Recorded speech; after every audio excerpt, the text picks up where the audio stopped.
Mais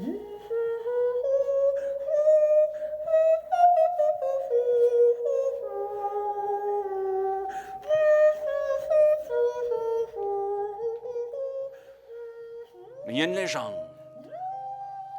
Une légende qui prétend que celui ou celle qui harponne la vie, celui ou celle qui donne la mort à la baleine, si il a la malencontreuse idée de croiser le regard de celle qui est en train de mourir, eh bien, ce chasseur devient complètement fou.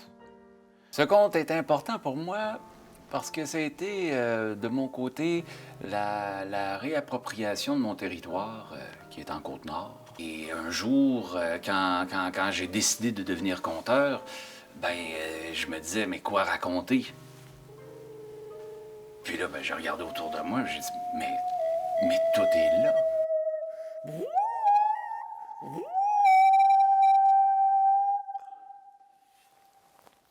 Alors, Pomerleau, les yeux grands ouverts dans le noir, avec la peur de mourir, il se bouche les abysses, convaincu d'entendre les fabuleuses sirènes d'Ulysse. Mais l'ambition le gagne, et puis il monte marche par marche pour le premier pont, afin de voir l'une de ces créatures qu'on dit fabuleuses.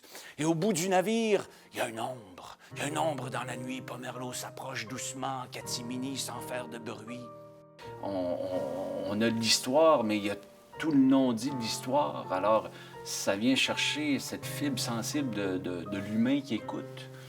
Alors, ça, j'aime beaucoup cette chose que transporte ce conte. Alors, il s'est déguisé en courant d'air.